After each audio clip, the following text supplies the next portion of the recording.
Buonasera a tutti, benvenuti al quarto appuntamento del nostro ciclo di conferenze in tema di intelligenza artificiale. Sapete che questo ciclo di conferenze è promosso da CNA Territoriale di Treviso e da Fab Lab Castelfranco Veneto.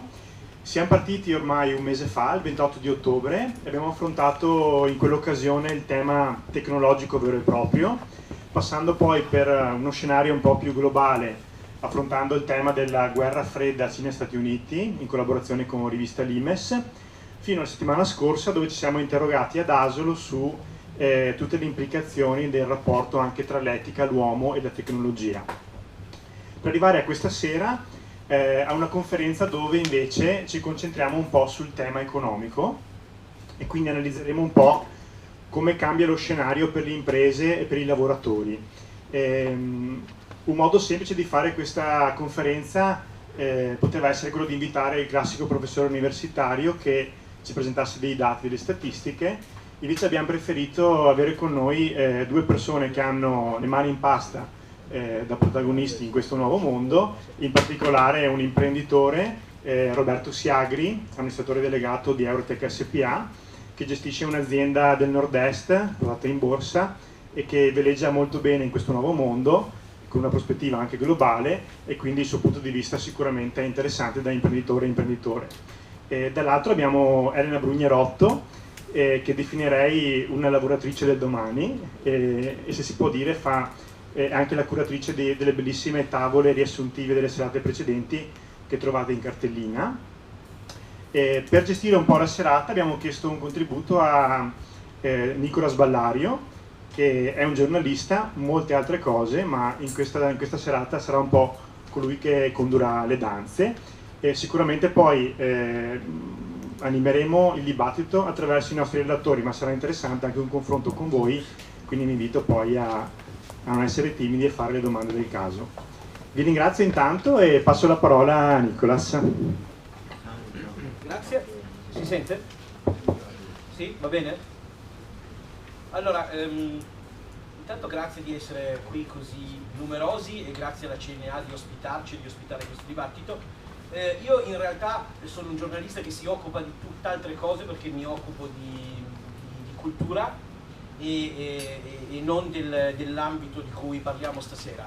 Mi hanno invitato qui perché, per testare la bravura dei nostri relatori, perché se capirò io che cosa diranno vuol dire che sarà chiarissimo. In realtà Mattia mi ha già rubato metà del lavoro iniziale perché vi ha spiegato chi sono i relatori di oggi. Faremo un po' un tour guidato in merito all'intelligenza artificiale e alle nuove tecnologie, soprattutto al futuro anche economico, non solo economico, anche più strettamente imprenditoriale riguardo a questo campo. E quindi io chiederei fin da subito ai nostri relatori di fare una breve presentazione e poi spiegheremo invece quali sono le gambe su cui sta camminando questa rivoluzione. Io chiederei a Roberto Siagri magari intanto di spiegarci che cos'è Eurotech, che è sicuramente un centro di ricerca ma anche una fucina delle idee in questo merito, che sicuramente ha avuto il merito di vedere questa trasformazione prima di altri. Quindi chiederei a Siagri magari di spiegarci intanto che cos'è Eurotech. Sì, grazie. Uso un po' di slide. Forse spento il microfono. Non so se uso questo.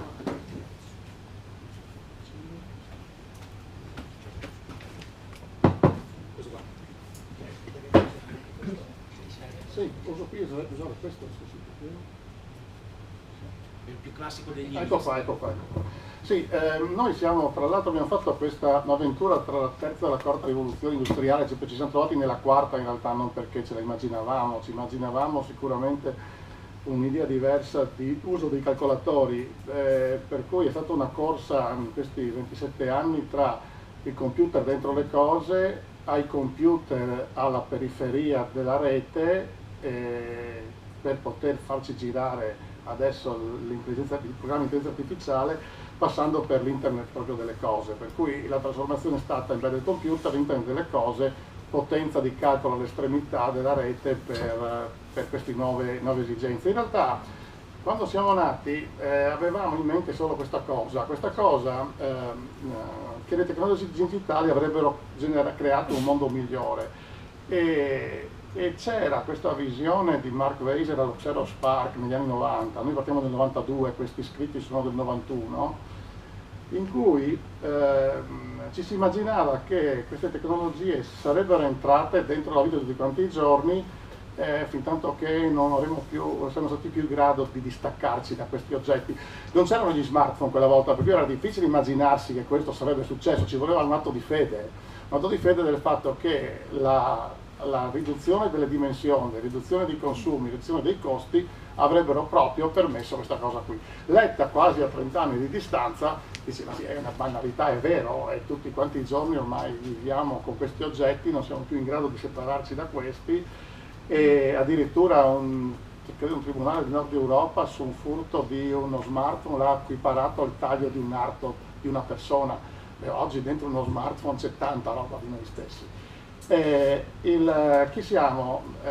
Siamo diventati adesso da un'azienda che parte in 4 amici al bar, siamo una piccola multinazionale tascabile, siamo 310 persone su 3 continenti, Europa, America e Giappone e Asia, con un fatturato principalmente sull'area americana che è del 50% per il peso, 25% pesa l'Europa, 25% pesa il Giappone, e siamo prevalentemente nel settore B2B, per cui lavoriamo per altre imprese, siamo dentro i prodotti di altre imprese, perché siamo nascosti dentro i prodotti. L'embedded computer è un computer nascosto dentro un'altra cosa, per cui questo è quello che facciamo, per cui il nostro brand non è tanto riconoscibile sui prodotti, è a servizio degli integratori di sistema e dei produttori.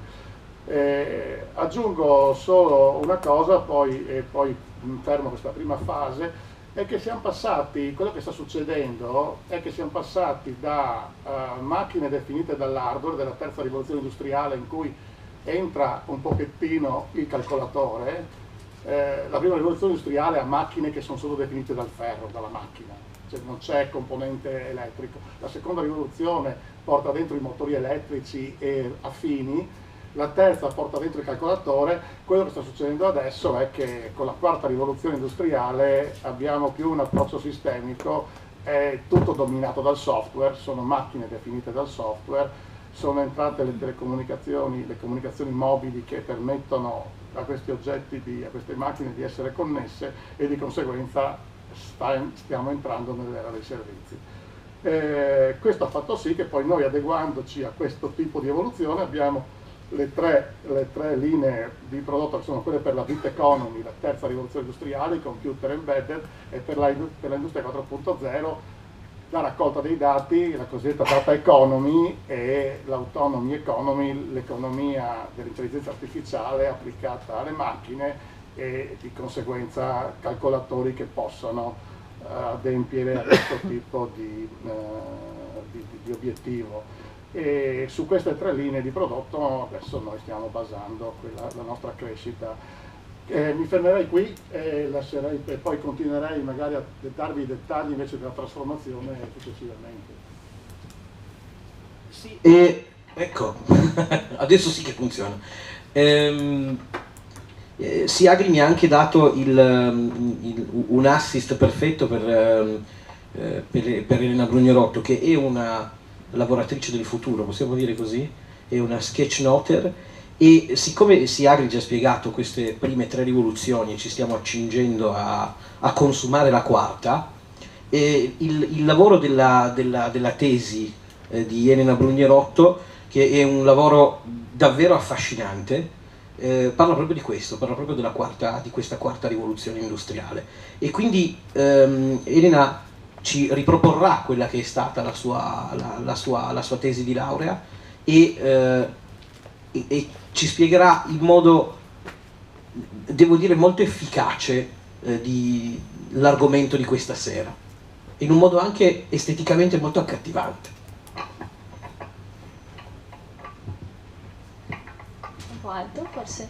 Boh, tengo lontano. Allora, buonasera a tutti. Io oggi con grande piacere voglio raccontarvi il mio progetto di tesi. Come vedete già dalla prima slide è un po' anomalo, nel senso che ho scelto di dare, diciamo, una visualizzazione che potesse essere efficace per spiegare quello che avevo in testa. E è nato tutto quando un po' di anni fa, preparando un esame, avevo letto un documento nel quale John Maynard Keynes aveva profetizzato che saremmo andati incontro ad una disoccupazione tecnologica. Nel giro di 100 anni le generazioni successive si sarebbero dovute adattare ad un mondo nel quale avrebbero lavorato sempre meno, finché si sarebbero totalmente liberate dal lavoro. Io, ricordandomi questa frase, questo documento, la mia idea era quella di capire se sarebbe stato veramente così, visto che ci avvicinavamo al centenario, diciamo, di questa profezia. Unito a questo c'era un desiderio ho 2 nipoti di 5 anni e io durante queste cene della domenica dicevo che loro lavoreranno molto meno di noi e nessuno mi credeva, quindi al mio relatore ho detto: io voglio convincere le persone sul fatto che questi bambini di oggi lavoreranno molto meno o magari saranno totalmente liberati dal lavoro. Il relatore mi ha detto: sì, ok, però facciamo che gli diamo un riscontro un pochino più pratico e provi a capire se veramente verranno eliminati i posti di lavoro o si creeranno nuovi posti di lavoro con la quarta rivoluzione industriale. Quindi da qui è nata un po' l'idea. Da dove partire? C'è sempre l'ansia della pagina vuota, quindi io mi sono chiesta cosa significa il lavoro per noi, cosa ha significato in passato. E quindi diciamo che l'applicazione di quella che era la forza fisica per la creazione di qualcosa e quindi passare poi da, diciamo, un'esperienza di sussistenza, ma diciamo di sopravvivenza, poi sussistenza e poi ricevere un salario, in realtà non era abbastanza in questo momento. E quindi per me la riflessione è nata da lì: cos'è per noi oggi il lavoro? Cosa i giovani pensano sia il lavoro oggi? E da questa è partita una riflessione sul perché questa volta dovrebbe essere diverso rispetto all'occupazione, se verranno creati più posti di lavoro o verranno eliminati più posti di lavoro. Rispetto alle precedenti rivoluzioni industriali, quello che ho osservato è che in realtà c'è sempre stato un ritorno in equilibrio. Quando sono state portate delle innovazioni all'agricoltura, i surplus dei braccianti in realtà sono andati verso le città e lì è nato il processo delle fabbriche e hanno trovato nuova occupazione. Ma adesso, nel senso, la bilancia tra l'offerta di manodopera e la domanda di personale non sembra più essere la stessa. E cos'è che ha alterato, diciamo, questo equilibrio? È la tecnologia. La tecnologia in realtà sta facendo, come vedete, dalla prima età delle macchine, quindi quella che le macchine hanno fatto per la forza, diciamo, fisica, adesso il computer sta facendo una rivoluzione perché si sta sostituendo in realtà al nostro cervello.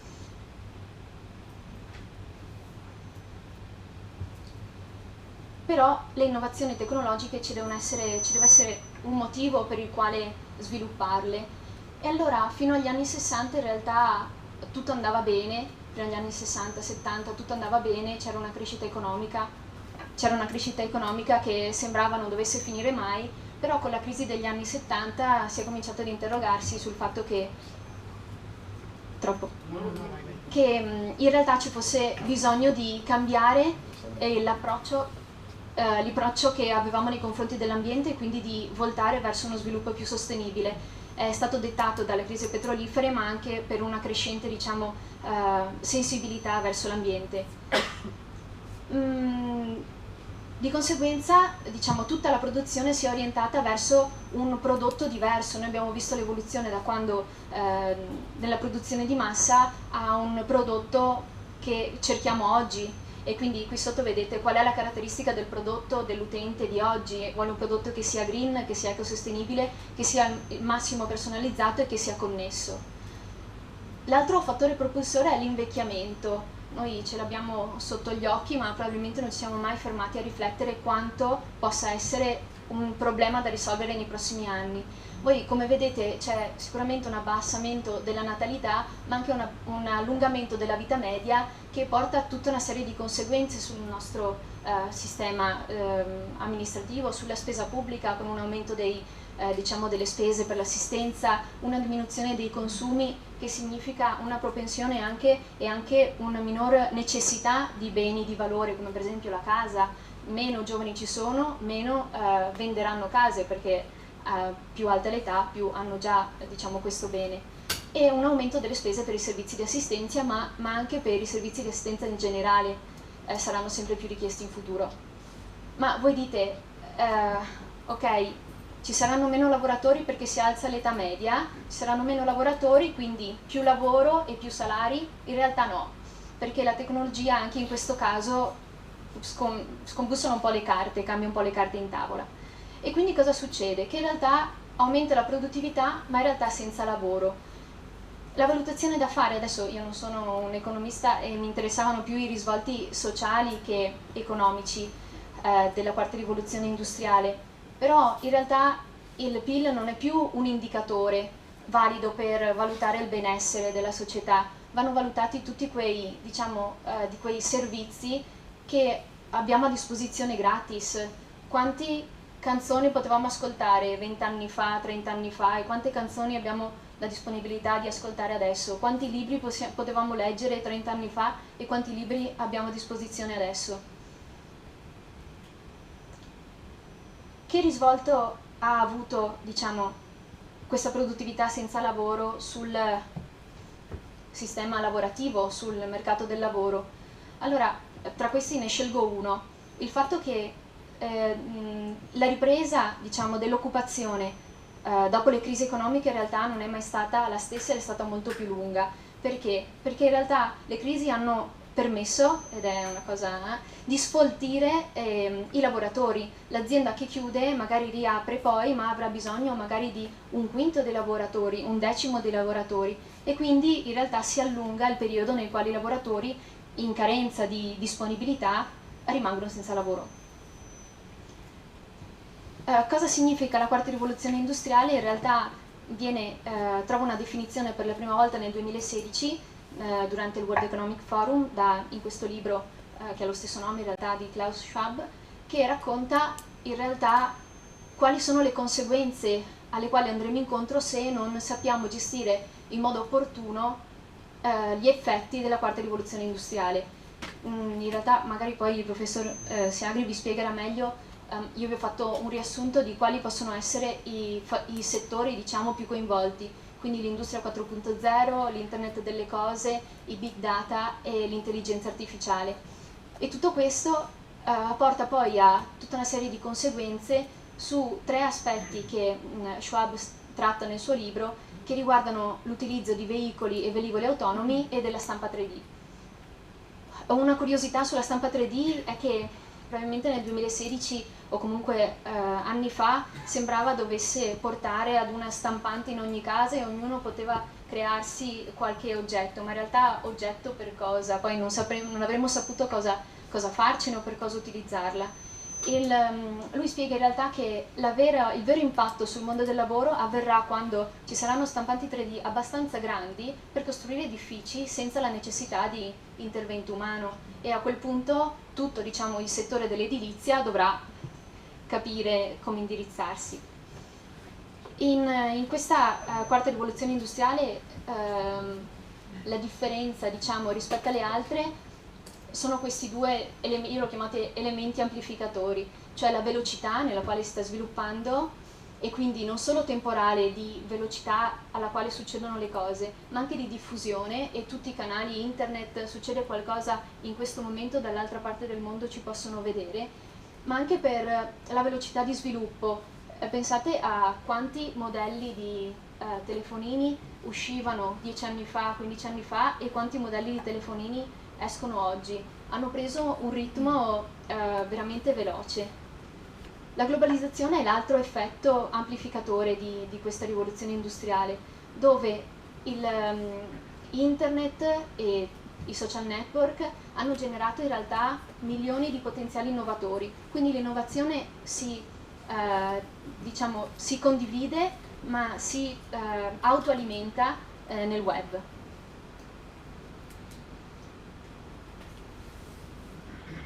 E questi sono un po' i dati degli effetti dell'innovazione tecnologica sull'occupazione. Contate che comunque i documenti raccolti per presentare questa tesi vengono soprattutto dal mercato americano, però se diciamo, le previsioni sono rispettate, quello che succede oggi in America è probabilmente solo questione di tempo perché succeda qua.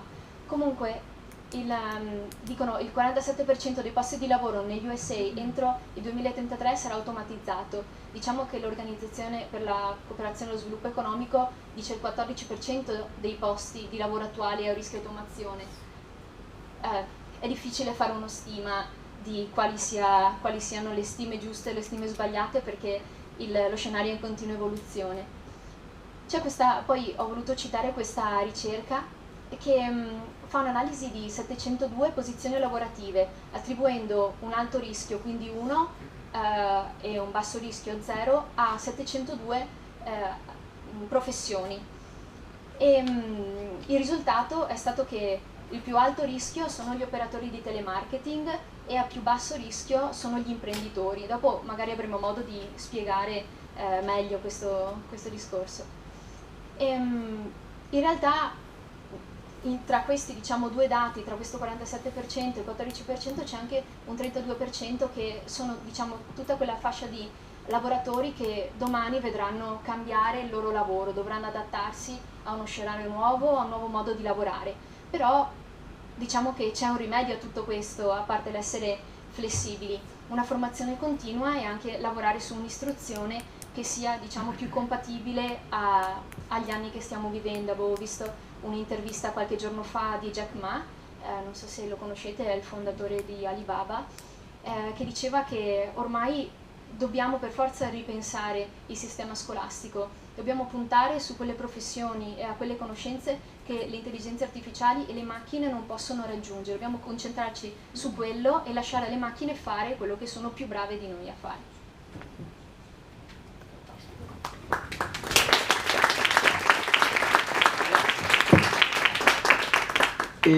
Questo è, oltre a essere una presentazione di quello che è il lavoro di Elena, è anche un po' la traccia che adesso seguiamo per discutere di queste cose. E quindi, siccome rimaniamo ancora un attimo sul tema della rivoluzione, no?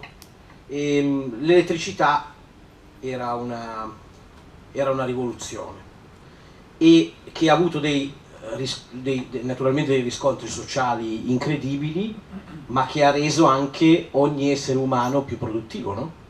Quindi più veloce, più intelligente se vogliamo, più evoluto. E l'intelligenza artificiale avrà questo percorso, cioè nei risvolti sociali del nostro quotidiano, a livello proprio individuale. Quali sono le modalità con cui questa rivoluzione potrà avvenire e cambiare davvero la società? Ma io ho una visione, quello che è stato raccontato da Elena dal punto di vista delle varie cose è così. In realtà però ho una visione molto più positiva sull'outcome economico, perché tante volte si tende a proiettare dentro il futuro il modello economico corrente. Di conseguenza, se io ho delle tecnologie molto importanti e voglio pensare di fare quello che facevo prima con queste tecnologie, vedo che mi spariscono posti di lavoro, però non mi accorgo che automaticamente ne nascono tantissimi altri. Stati Uniti è al massimo dell'occupazione da sempre. Invece che strano, no? Devono sparire tutti i posti di lavoro? Sì, perché ci sono posti di lavoro che spariscono e tantissimi altri che emergono. Solo che noi facciamo fatica a vedere quali sono queste robe qua. Io ti faccio questa... C'ho una roba simpatica così, giusto perché si fa sempre fatica a capire il futuro. Noi adesso abbiamo sentito computer infinito, potenze di calcolo quanto vogliamo, digitalizzazione di quante le cose, intelligenza artificiale, robotica, stampa 3D, mezzi autonomi, editing del DNA. Qual è l'animale che salta fuori? Questi qua sono solo le gambe e la coda dell'animale nuovo. In realtà se io chiedo che animale c'è qua dietro, io sono, non so, che animale vi viene in mente? Vi viene in mente un animale che avete già visto, c'è poco da fare, non vi viene in mente questo animale qua. Perché? Perché non fa parte della vostra storia, e noi facciamo fatica a sganciarci da quella che è il nostro vissuto. Così vale questa trasformazione qua. Questa trasformazione qua, se pensiamo che generi ancora posti di lavoro di una volta, no, non li genera più, ma ne genera tanti altri. Se pensiamo che questa rivoluzione qua possa non portare benessere, sì, se la vediamo nel passato non porta benessere, se la vediamo nel nuovo porterà tanto benessere. Quando il Club di Roma nel 72, poi è stato citato il tema degli anni 70, fanno fare questa indagine sul modello industriale, viene fuori limiti alla crescita. Tutti dicono, limiti alla crescita, cosa succede qua? Sì, i limiti alla crescita erano nel modello del prodotto. Nel modello del prodotto questa roba qui va in limitazione. Se però pensiamo a che cosa può succedere con i dati oggi, perché c'è l'intelligenza artificiale? In realtà c'è il tema dell'intelligenza artificiale per questo motivo qua, perché c'è un diluvio di dati. L'intelligenza artificiale degli anni 50, solo che ha avuto tanti inverni, partiva, poi non c'erano sufficienti dati, si faceva tutti con gli algoritmi convenzionali, ripartiva e di nuovo moriva.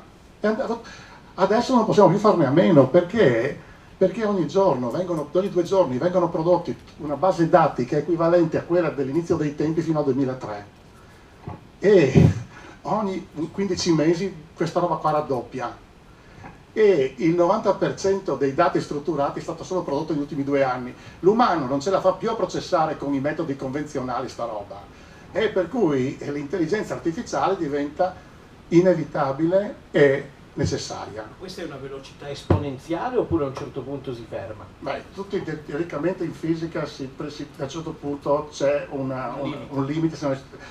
È un limite, ma è un cambio di paradigma.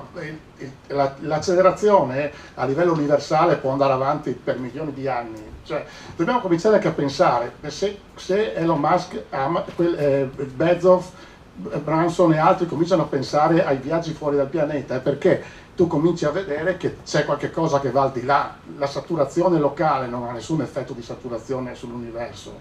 Cioè, la produzione di dati è agli inizi, è solo agli inizi. Quello che dico è che l'intelligenza artificiale diventa fondamentale per il nostro progresso e anche per la nostra sopravvivenza, perché se non riusciamo a processare in maniera efficiente questa base di dati è come praticamente non averli. D'altra parte, su questo copertina di Economist c'è un connettore USB, secondo me sarà wireless, non sarà USB, però è inevitabile che noi dobbiamo confrontarci con le macchine e agganciarci alle macchine, perché fra 300 anni, e ricordo che 300 anni fa è partita la rivoluzione industriale, per cui l'altro ieri, anzi un edificio del 1700 sembra una roba dell'altro ieri rispetto al Colosseo. Nel 2300 le intelligenze digitali o tecnologiche avranno 10 elevato alla 60 volte le capacità di computazione di una mente umana.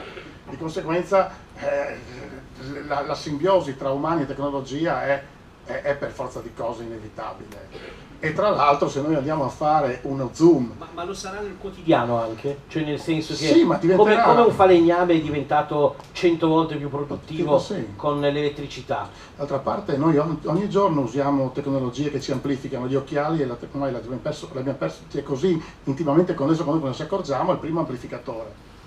Abbiamo gli occhiali che sono stati, senza gli occhiali li stiamo abituati a portarli, siamo diventati simbiotici, adesso abbiamo il cellulare, se dobbiamo fare una ricerca, dobbiamo avere un'enciclopedia, la tiriamo fuori, non ci rendiamo conto che li usiamo in maniera quotidiana. Il problema è quanto amici diventiamo di sta roba, cioè quanto diventa una estensione del nostro corpo e un amplificatore della nostra mente, per cui in questa maniera qua la usiamo solo come amplificatore. Del resto, se non vogliamo avere freddo ci vestiamo, non è che andiamo via nudi, voglio dire.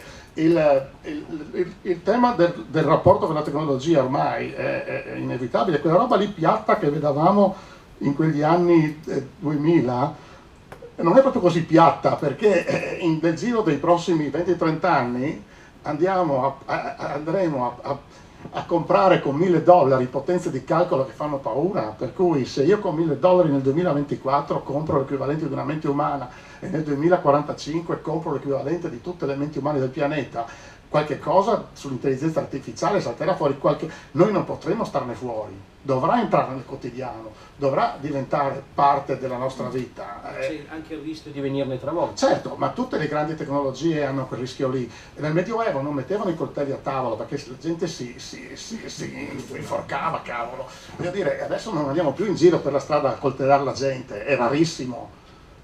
E le bombe atomiche le abbiamo tirate 2 e dopo ha capito che forse era meglio non tirarle, cioè, l'umano poi sa adattarsi a questa roba qua. Quello che dico è che con potenze di calcolo di questo genere qui a costi ridicoli la parte di intelligenza artificiale è inevitabile. D'altra parte il Time pochi anni fa esce con la copertina così, avete visto, l'altra aveva la chiavetta USB, questo qui c'è il cavo di Matrix, sarà wireless secondo me, non ci saranno cavi, e nel 2045 quando l'uomo diventerà immortale, perché in realtà l'altra componente della tecnologia è che sta facendo dei progressi incredibili in campo medico e di conseguenza aiuterà l'uomo a estendere la vita dal punto di vista più della limitazione della vita ed estenderla in maniera incredibile, per cui da questo punto di vista le tecnologie sono fondamentali per la stessa sopravvivenza degli umani e l'estensione di vita. Dopo ci stanno tutti anche gli aspetti di tipo economico, ma li vedremo. Vivremo in eterno.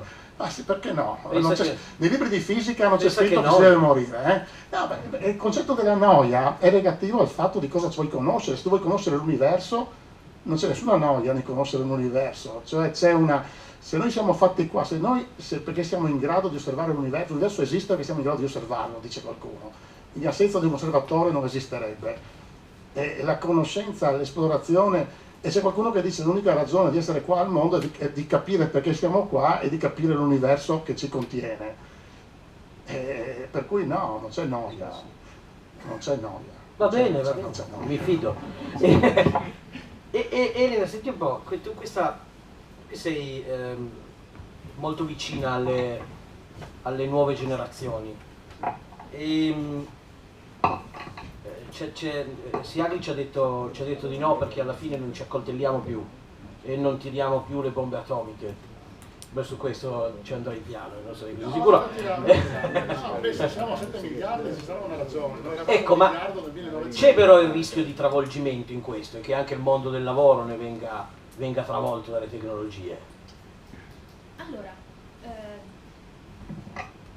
direi di sì, però sono ottimista.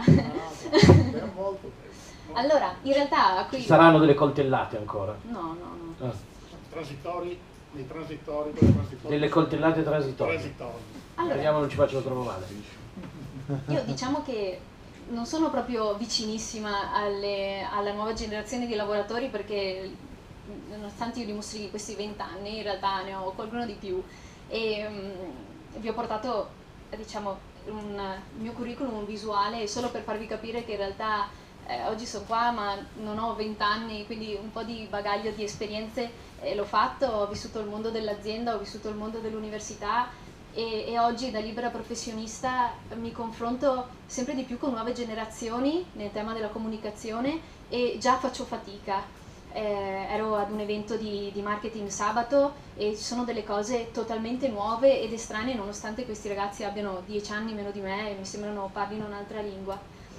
E in ogni caso ho cercato un po' di raccogliere quali sono gli spunti del lavoratore del futuro, su cosa potrebbe concentrarsi, quali sono magari le conseguenze e quali sono anche i vantaggi poi di utilizzare l'innovazione tecnologica e l'impatto che ha nel mondo del lavoro. Vi ho scritto sarà liberato da compiti ripetitivi. Ok, noi ci preoccupiamo della disoccupazione tecnologica ma non pensiamo che in realtà le macchine fanno dei lavori che non vogliamo più fare o che sono noiosi o che non portano a nessuna soddisfazione. Quindi perché deve essere negativo il fatto di liberare i lavoratori da tutte queste tipologie di lavoro e impegnarli per fare delle attività più, diciamo, che possano dare più soddisfazione? E come? Cercando di mettere in campo tutte quelle qualità umane che in realtà le macchine non hanno ancora e sulle quali possiamo avere un vantaggio competitivo come la creatività, l'empatia, l'autonomia, il problem solving, la proattività, ne abbiamo un sacco e credo che adesso le stiamo un po' riscoprendo per necessità. Vedete sopra un po' le necessità che dovrà mettere in campo, le abilità che dovrà mettere in campo il lavoratore del domani. Potrà o elaborare delle skills tecniche e quindi saper lavorare bene con le macchine e saranno professionalità sempre più richieste, oppure dovrà puntare sulle sue soft skills o delle competenze trasversali alle quali le macchine non ci sono ancora arrivate. Oppure dovrà puntare tutto sul paradosso di Moravec. Ve l'ho messo in realtà perché è una curiosità. Le macchine in questo momento, e non sappiamo quando potranno raggiungere questi livelli, è che su ambienti in continuo cambiamento non riescono a interagire con l'ambiente che cambia. Quindi sto parlando semplicemente dei giardini, quindi di giardinieri. Le macchine, se sono programmate per occuparsi di un certo tipo di pianta, non sanno subito trasformarsi e occuparsi di un'altra pianta, ma anche i dentisti che si trovano davanti a un paziente sempre diverso. Quindi su questo le macchine in realtà non sanno ancora come interagire e abbiamo ancora un vantaggio. Dobbiamo investire sicuramente in formazione, ma anche il talento, e qui sotto vi ho riportato una citazione di Luca Colombo, che è AD di Facebook Italia. I lavoratori del domani, ma già quelli di oggi, sono valutati per l'apporto, per il contributo che possono portare all'azienda e non per il tempo che passano in azienda. Cioè, timbrare il cartellino alle 9 di mattina e uscire alle 9 di sera non è più una cosa che le aziende valutano come sei un lavoratore attivo, sei un lavoratore che fa produttività, ecco. Il 65% degli studenti di oggi farà un lavoro che ancora non esiste. Io mi sento un po', non dico la portavoce, però un po' l'esempio di questa generazione, e già magari quella prima della mia. Io collaboro in uno studio con 2 ragazzi che hanno 21 anni e loro hanno aperto partita IVA in quarta superiore, e quando gli ho chiesto: ma perché avete aperto partita IVA in quarta superiore? Perché non vogliamo lavorare per nessuno. Ma tu hai lavorato per lavorare per qualcuno? Però loro sono cresciuti con questa idea di voler fare qualcosa per loro, e oggi sono un fotografo, un videomaker, hanno elaborato la loro professionalità. Questo si collega al fatto che il curriculum probabilmente non è più il mezzo per valutare questi ragazzi. Ci sono tutte delle nuove filosofie di gamification attraverso le quali è possibile valutare uno studente che esce dall'università, non ha nessuna esperienza, però magari ha avuto modo di sperimentare la sua leadership attraverso dei videogiochi, attraverso un'elaborazione di una strategia in un action game. E le società di selezione si stanno sempre più adeguando a queste generazioni che stanno entrando nel mondo del lavoro, ma che sono totalmente diverse da quello che c'era prima. Ma noi siamo al passo in Italia su questo? Nel senso che mi capita di partecipare ad eventi nel quali ci sono situazioni o comunque molto virtuose, e poi la realtà è un po' diversa. Credo che paghiamo anche la differenza tra il nord e il sud, tra Milano e periferia, nel senso che c'è ancora questo divario. E chi è che fa da padrone oggi nel mondo su questo? Beh, sicuramente noi guardiamo gli Stati Uniti, però la Cina è subito dietro, che per noi la Cina, come vedete, io poi ho conseguito una laurea triennale in cinese, sono stata in Cina 6 mesi, ma poi l'ho abbandonata perché non me la sentivo mia. Però in realtà adesso che mi trovo a parlare di queste cose, probabilmente se non avessi avuto non avessi provato a star lì, a vedere come funziona il mondo lì, non saprei interpretare il mondo che stiamo vivendo adesso. Abbiamo parlato di lavori che ancora non esistono, che saranno quelli del futuro, di lavori che spariranno. Però Siagri, non è che tutti potranno diventare esperti di questo, no? No? Ci saranno delle basi fondamentali che dobbiamo imparare. Quali sono le cose minime, cioè come oggi sappiamo accendere e spegnere la luce, quali saranno e soprattutto come facciamo a capire quali sono gli skill che deve avere ognuno, deve avere la persona comune. Mi ricordo che c'è stato Prendo quello. Sì. Obama fece un discorso, non so come si dice, fece un discorso. Ha detto che non sa come si accende il microfono. Obama fece un discorso perché avere intelligenze artificiali che fanno questa roba per me, perché devo farlo io. Ci sono io, sono la sua intelligenza artificiale. Ma infatti, ecco, a proposito di questo, Uber è il prototipo dell'auto senza pilota in cui il computer oggi è un umano, per cui non è l'alternativa al taxi. Ma poi lo torniamo su questo punto, a proposito degli umani e dei robot. Obama fece un discorso in TV e disse: ragazzi, al posto di giocare imparate a programmare i videogiochi. Sicuramente abbiamo bisogno di una nuova alfabetizzazione digitale che ci porti a programmare le macchine, ma d'altra parte oggi le macchine hanno un linguaggio di conversazione, un sistema di conversazione così alto, così vicino a noi umani, o a livello grafico o a livello proprio di come scriviamo i programmi, che effettivamente non è più come una volta, bisogna scrivere in assembler, dovevi conoscere dei linguaggi strani, sono sempre più linguaggi simili a noi. D'altra parte, quando parliamo ad Alexa usiamo esattamente le nostre parole, il nostro modo di dire. Per cui con le macchine ci sarà una conversazione molto più semplice. Bisogna capire cosa c'è dietro per una macchina, come funziona effettivamente, in maniera tale da sfruttare il meglio di questa macchina, e bisogna capire con l'intelligenza artificiale. In realtà adesso è un termine abusato, ci sono tantissimi programmi che sono stati usati ormai, che sono usati da 20-30 anni, che sono di intelligenza artificiale, nessuno mai andava a dire che stava usando intelligenza artificiale. Non so, un riconoscitore di caratteri, che è dentro la nostra vita quotidiana da tantissimi anni, è fatto su reti neurali, per cui su un tipico esempio di programma di intelligenza artificiale, così che un sistema regressivo che fa un'interpolazione, che trova la retta, che passa per alcuni punti, è considerato un sistema di intelligenza artificiale. Quindi è una rivoluzione gentile, non ce ne accorgiamo? Non ce ne accorgiamo, sì. Adesso ne parliamo di più perché con le basi dati che ci sono tocca usarlo ogni dove, ma tornando a questo discorso di intelligenza artificiale, addirittura la Cina sta creando dei testi per far sì che i bambini in asilo capiscano che cos'è, e fin dalla tenera età si trovino con questi strumenti, così da non subirli come qualche cosa di strano, alieno, che non fa parte della tua vita. Per cui se tu cominci a usarle a fare un training anche ai ragazzi già da quando sono in asilo, in maniera quasi come fosse un gioco, li abitui a entrare dentro questo nuovo mondo in maniera più semplice. Ma d'altra parte i processi industriali hanno bisogno di questa cosa. Io ho parlato prima di terza e di quarta. Se vediamo i processi di rivoluzione industriale, il passaggio dalla terza alla quarta fa sì che da avere soltanto i computer, cioè elaborare bit, elaborare 0 e 1, con l'internet delle cose abbiamo costruito questi grandi laghi di dati, e poi con l'intelligenza artificiale riusciamo ad avere dei sensori virtuali che vanno a creare significato, e poi con la robotica possiamo andare di nuovo a incidere sulla materia e avere produzioni molto più efficienti. Ma questa seconda parte qua, che è della quarta rivoluzione industriale, senza le AI a lungo non si riuscirà a fare.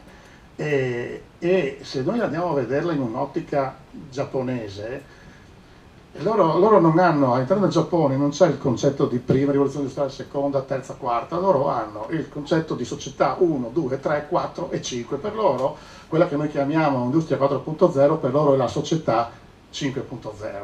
E se vedete, l'Internet of Things, il Big Data, l'intelligenza artificiale e la robotica sono a servizio dell'umano, umano che invecchia da una parte ma che è anche giovane dall'altra, e serve per costruire un mondo intorno, dalla sanità al trasporto, al tempo libero, al cibo, che sia più favorevole all'umano stesso.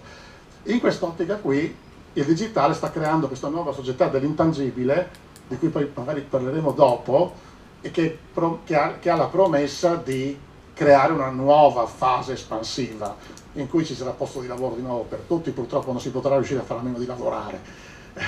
Magari si lavorerà di meno, ma si lavorerà lo stesso tutti, e si guadagnerà di più. In realtà non è vero che non si può guadagnare di più.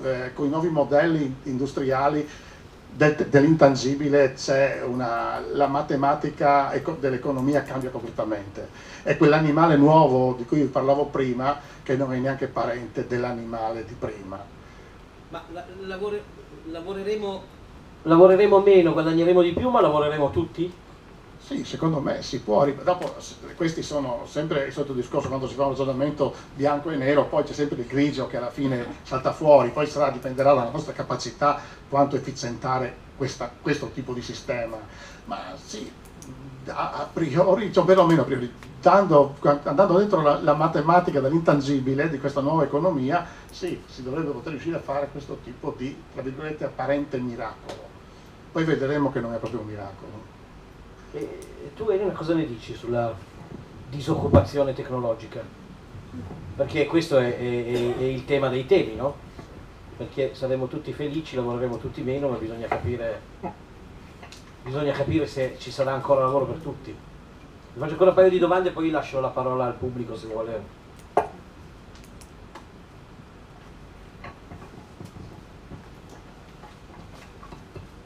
Sì, allora io in realtà volevo portarvi un'immagine che a me ha molto colpito e che ho letto su un libro qualche anno fa. Il libro è di un filosofo inglese, si chiama Mark Fisher, e ha scritto questo libro che si chiama Capitalism Realism, nel quale lui, attraverso degli esempi di libri e di suggestioni di film, diceva che in realtà il futuro che ci aspetta è l'unico che riusciamo a immaginare. E come riusciamo a immaginarlo? I film, diciamo, che hanno fatto il loro nella nostra immaginazione. Se tutti conoscete Blade Runner, immagino, sì? Tutti conoscete Hunger Games, sì? Tutti conoscete Matrix, ok? Diciamo che ci sono delle caratteristiche comuni in questi, diciamo, futuri distopici, e quindi c'è un sottofondo di cinesi, giapponesi. C'è questo mondo nel quale ci sono delle grandi elite e poi c'è un popolo in realtà che è ridotto alla fame e che deve lottare per la sopravvivenza. Quindi a me è rimasta questa immagine sul fatto che è l'unico mondo nel quale siamo diretti, è l'unico mondo che riusciamo a immaginare. Però diciamo che questi sono un po' i tecnopessimisti, nel quale poi le intelligenze artificiali sfuggiranno al nostro controllo e i robot ci sostituiranno, ma io non la vedo proprio così, diciamo. C'è questo portavoce dei tecnopessimisti che dice: internet ci rende stupidi. Quante capacità umane stiamo perdendo perché il computer, l'intelligenza artificiale ci sta magari molte volte aiutando e molte volte, diciamo, limitando il nostro utilizzo del nostro cervello. Però in realtà ci sono anche i tecno-ottimisti che dicono: ok, stiamo vivendo un momento di transizione nel quale dobbiamo ancora capire queste nuove tecnologie, qual è il modo più efficace per utilizzarle e che benefici possono portare, però a lungo andare porteranno nuove professioni, nuove occupazioni, un po' quello che diceva il dottor Siagri. L'altra, diciamo... che è un tecno-ottimista. Che è un tecno-ottimista. Come fare, diciamo, a cercare di non aumentare già il divario che c'è tra quelli che hanno grandi competenze tecnologiche e chi invece è rimasto un po' indietro sull'evoluzione anche, diciamo, lavorativa della propria professione. In realtà il richiamo è allo Stato, che dovrebbe un po' capire come gestire il cambiamento e trovare dei metodi per gestirlo, per una miglior, diciamo, anche distribuzione del benessere che viene creato dall'utilizzo delle nuove tecnologie. Si va verso uno Stato sempre più socialista? Allora, sembra di no in realtà, però forse qualcuno deve prendere in mano la situazione, ecco. Schwab sul suo libro dice: bisogna che dobbiamo essere consapevoli del cambiamento che sta avvenendo e dobbiamo avere qualcuno che ci possa guidare, che abbia una visione del futuro diversa e non lasciarsi magari trasportare invece da queste immagini di futuro distopico ai quali siamo abituati. Cioè, noi immaginiamo dei film che pensano ad un futuro idilliaco, esistono? No. Perché? Perché siamo dei tecnopessimisti. No, perché c'è l'amigdala. Ce l'ha? C'è l'amigdala. L'amigdala. Ma L'amigdala è una brutta bestia. microfono. Ecco. Ma Prego. per parlare un po' di tecnopessimismo invece, la questione dei dati, perché visto che stiamo parlando di una gestione anche da parte dello Stato, adesso si sta, diciamo che le sfide delle normative oggi riguardano questo, no? Riguardano la gestione dei dati, il diritto individuale, è già stato fatto molto, ma se all'inizio abbiamo parlato del petrolio, che è poi come dire, un prodotto che ha portato poi a dei benefici della collettività, e sicuramente l'intelligenza artificiale è legata indissolubilmente al mercato, al mercato dei dati, che tutelano l'individualità, ma alla fine non sono i dati di ogni singola a interessare, sono quelli della massa, cioè, quindi sempre in ottica socialista. Sono un bene comune i dati e ci sarà un ritorno come massa sulla gestione dei dati? In realtà il tema del dato è che ancora noi non abbiamo preso dimestichezza con sta roba, con questa cosa che è il dato. Sicuramente poi ci sono fasi come queste in cui, che sono molto tumultuose, privacy, non privacy, sì, perché non abbiamo ancora capito come usarli, non abbiamo ancora capito come gestirli, però se diventano effettivamente denaro o un nuovo sorta di petrolio, questi andranno scambiati, altrimenti solo l'accumulo di per sé non funziona. Le piattaforme oggi di e-commerce sono l'esempio di come questi dati cominciano ad avere dei valori economici. Siamo ancora però a un'era primitiva. Sì, vorrei dire che siamo proprio ancora all'era proprio primitiva. Poi c'è tutto il tema dell'open data, in cui però le nazioni sono molto indietro. E l'open data, se la pubblica amministrazione mettesse in open data i dati che ha, genererebbe tanto di quel valore economico, per cui forse meno Stato e più impresa, perché in realtà lo Stato non è che sia in grado di fare tanta impresa, anzi direi che blocca di più le iniziative più che accelerarle. Se ci fosse un'Italia più digitale, probabilmente ci sarebbe anche più benessere intorno a dei dati che ci sono a livello di pubblica amministrazione, che non vengono resi in modalità open. E dopo c'è come anche tutelare la privacy, questo è sicuro che è un problema che va visto. Io però, per esempio, per dirle, io non sono sicuro che la GDPR abbia aiutato l'economia, non so cosa ha aiutato. Noi siamo anche qui troppe norme, troppi paletti, per che cosa? Non lo so. In una fase come questa forse non è di grande aiuto all'economia. Cioè non è urgente una regolamentazione? Sì, ma è urgente, però poi non si può neanche buttare via il bambino con l'acqua sporca, come si dice, per cui bisogna anche farle. Tu non puoi fare la GDPR se il resto del mondo non ce l'ha, perché a questo punto hai gli altri che accelerano. Ti sei tutelato tu, ma tu vivi in un mondo globale, o queste regolamentazioni qua sono globali, o altrimenti tu rischi che non riesci a prenderne il vantaggio. Quando si arriverà a un livellamento che permetterà di partire? No, adesso io non lo so, io vedo che alla fine poi si arriva a livellare tutto. Per cui ogni cosa comunque ha dei pro e dei contro, va solo visto quanto pro e quanto contro. Il futuro comunque inevitabilmente si giocherà intorno ai dati, perché si giocherà in quello che è lo spazio cibernetico, per cui nello spazio dei dati. Oggi le guerre sono tutte quante nello spazio dei dati, ogni giorno ci sono battaglie enormi nello spazio dei dati, e non per niente poi c'è questo tema Huawei, non Huawei, la Cina-America, proprio perché la battaglia non è più fatta con mezzi, con gli atomi, ma è fatta con i bit. Però non possiamo nasconderci dietro il fatto che chi raccoglie oggi i dati, ogni impresa che comincia a digitalizzare e raccogliere dati, avrà un vantaggio competitivo, questo è sicuro. Il mio suggerimento è a tutti di cominciare a raccogliere dati e teneteveli, anche se vi sembra che non siano utili a quello che state facendo in questo momento, perché vi torneranno sicuramente utili. È come mettere del denaro in banca.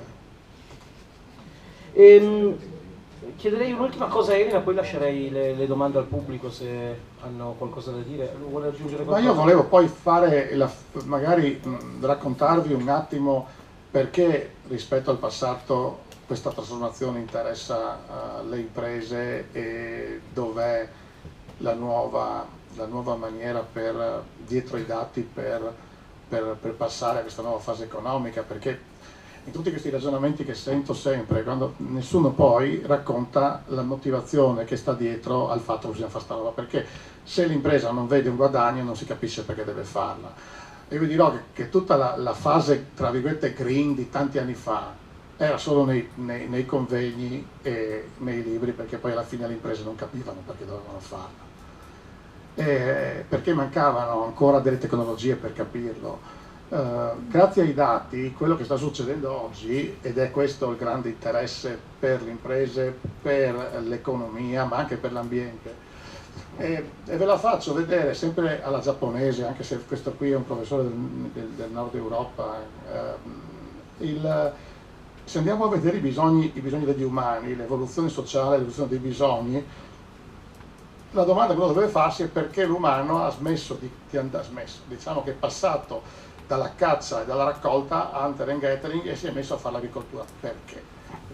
Cosa è successo lì? Perché ha deciso che prende questa tecnologia? Perché anche l'agricoltura è una grande tecnologia, perché poi lo diamo per scontato, ma non è banale come roba. Perché secondo me lui passa da una situazione di pericolo, l'uomo da solo che caccia e che raccoglie, non riesce a tutelare bene il suo nucleo familiare e non riesce a creare nuclei allargati. Se si ferma riesce a creare nuclei allargati, per cui riesce a dare più protezione e riesce ad avere una previsione migliore sulla raccolta di cibo che non ha se va a cacciare o va a trovare sta roba. Ed è meno dipendente per cui dall'ambiente esterno.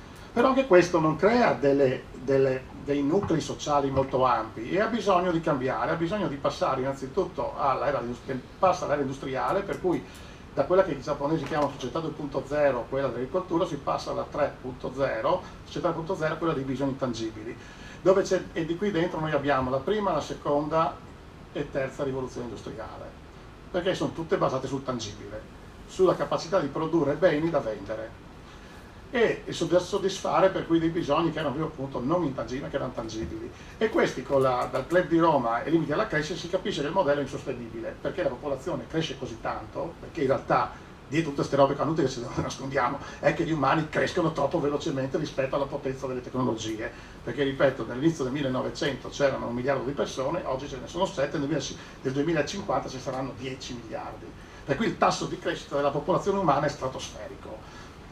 Allora, è stratosferico rispetto alle tecnologie che abbiamo a disposizione per produrre beni, per soddisfare sta roba. Ovviamente adesso, fortunatamente, sia l'Asia che l'Europa e l'America si sono fermate, i tassi di crescita sono a posto, quello dell'Africa non è ancora a posto e ci tireremo dietro 2 miliardi in più di persone da lì, mentre il contributo ai 10, il resto del pianeta contribuisce solo con 1 miliardo. Però anche lì si stabilizza. Il tema è che se continuo a produrre beni tangibili non riesco più a crescere. Se però passo all'intangibile ho una fase di crescita davanti che non avrà precedenti nella storia degli umani. E questa crescita nelle società dei servizi è effettivamente molto distributiva del benessere. Però oggi non ce ne accorgiamo di questi effetti perché siamo lì, siamo all'inizio di questa fase, nonostante i PIL dei paesi siano quasi tutti di servizi, perché anche il PIL italiano, il 70% del PIL è servizio, non è abbastanza perché la popolazione è tanta a livello planetario e bisogna di corsa entrare dentro questo tipo di economia. E quando Lagarde dice che non è ancora distribuita questa quarta rivoluzione, il benessere della quarta rivoluzione industriale non è ancora così distribuito, è perché noi siamo ancora in una fase, sempre preso dal World Economic Forum del 2015, siamo solo in una fase che io chiamerei 3.5, nel senso che stiamo perpetuando il modello di prima e efficientandolo, ma non abbiamo ancora i cambi dei modelli di business, abbiamo ancora la vendita del tangibile. È solo in una seconda fase, nel medio-lungo termine, quando andremo in quella che si chiama l'economia del risultato e nell'economia trascinata dalla domanda, che vedremo l'effettivo impatto della quarta rivoluzione industriale a livello distributivo di ricchezza. E lì è dove però entra a mani basse l'intelligenza artificiale. Qui è solo Internet of Things, principalmente Internet of Things qua. Là ci sarà anche il contributo pesante dell'intelligenza artificiale. Allora, So che ancora non vi ho convinto, ma con questo esempio che vi faccio adesso vi convincerò.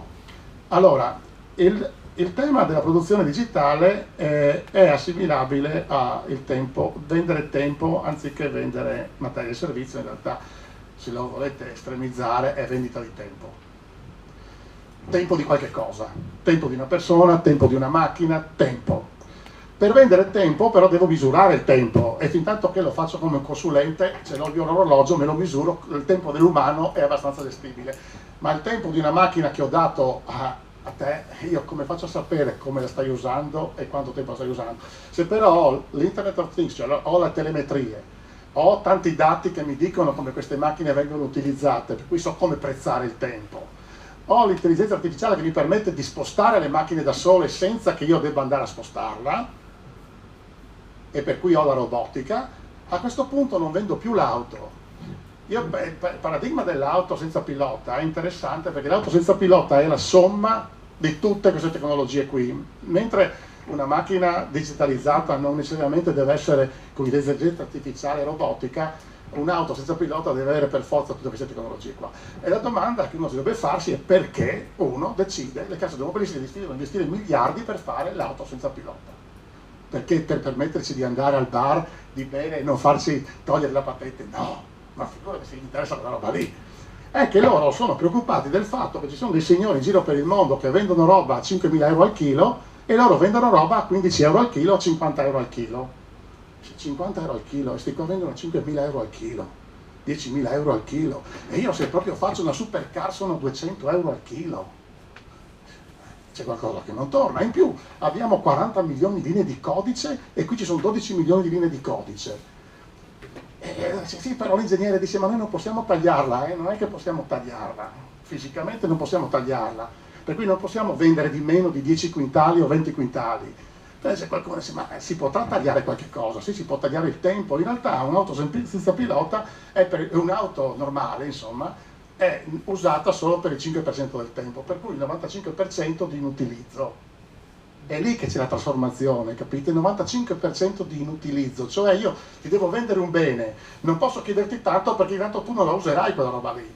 E in più tu immobilizzerai tanta materia per un 5% di tempo di utilizzo. Se io riesco a venderti solo il 5% di utilizzo, tu me la potrai pagare tanto di più, teoricamente me la potresti pagare 20 volte di più per il tempo. In realtà ti chiedo solo di pagare 10 volte di più, per cui già ho portato il mio valore al chilo sui 500 euro o sui 1000 euro al chilo. Quindi io che consumo risparmio e tu che produci guadagni. E l'ambiente guadagna stratosfericamente perché per chilometro quadrato ho meno auto, però le posso dare a tutto il pianeta.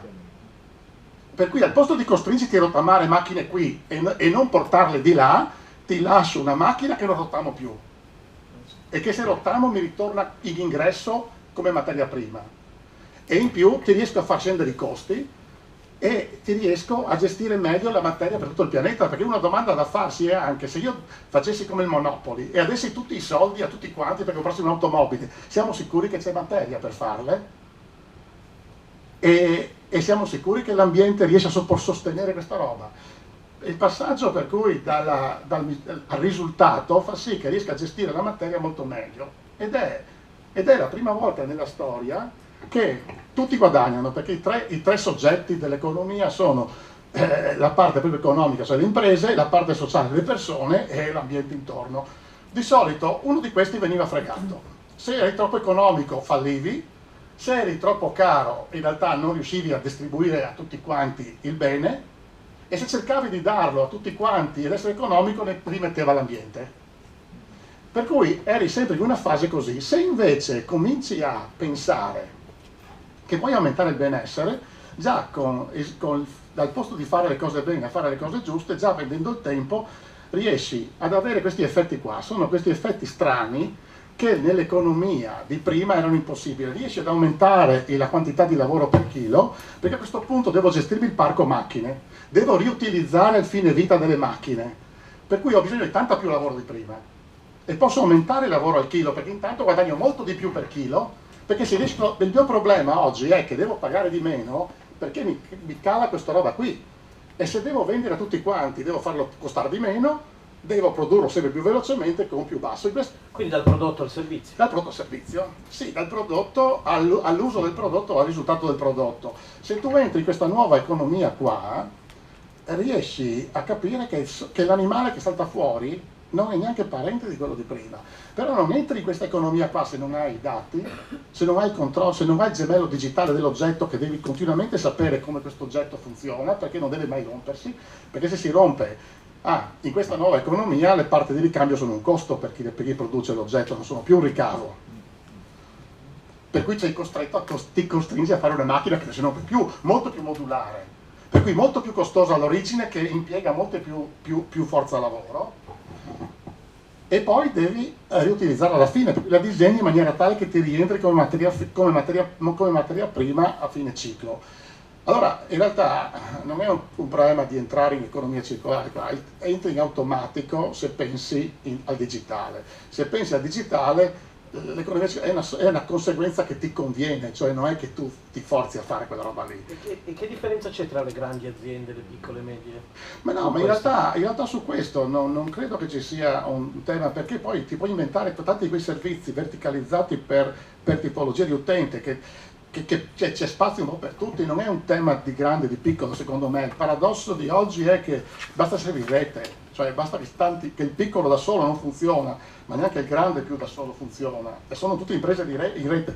Quando tu parlavi di quei ragazzi che vogliono, in realtà il futuro dell'impresa sono imprese senza persone fatte di soggetti che come nei film, nel senso che oggi Hollywood non ha più le grandi case che fanno i film con una libro paga, il regista, lo sceneggiatore, l'attore. 60 anni fa erano dipendenti della casa che produceva il film. Adesso sono dei professionisti che vengono uniti intorno a un tema da risolvere. Per cui anche le imprese oggi dovranno pensare così, di mettere insieme persone per raggiungere un certo tipo di risultato, dove la creatività diventa il fattore più importante, dove gli skill, quelli soft, anche di lavorare insieme, diventano più importanti di altre cose, perché le altre cose in realtà sono prese dalle macchine. E in questa nuova prospettiva è chiaro che non è facile, non so quanto tempo ci si metterà ad arrivare in equilibrio su questo modello, non è un modello banale, però è un modello che va a togliere sprechi, e il fatto che tutti guadagnino è perché gli sprechi non ci sono più, e gli sprechi diventano valore che può essere ridistribuito. Se non ci fossero sprechi non funzionerebbe, perché vuol dire che è già tutto ottimizzato. Ma siccome il capitalismo si basa sugli sprechi, il modello, diciamo più che il modello di produzione del tangibile. La stampante 3D è un altro esempio di eliminazione di spreco, perché tu parti in accrescimento e non in asporto. La stampante 3D è in qualche maniera, io penso che arriverà solo in casa. Oggi magari quello non lo capiamo, quando sono nati i computer nessuno si immaginava che finivano dentro le case. E la stampante 3D finirà dentro le case. La stampante 3D è un altro esempio di efficientamento della produzione, di mass personalization o mass customization. Queste sono le promesse del digitale, il cambio del modello economico, e su questo poi si gioca anche la sostenibilità nel medio periodo. Questo è un po' quello che volevo chiudere con il discorso del dato e quello che sta dietro questa grossa trasformazione, perché se la vediamo soltanto come un efficientamento della prima, infatti dico tante volte ai clienti, ma a voi vi interessa produrre di più per vendere a chi? Invece il problema è di come cambia il modello di produzione.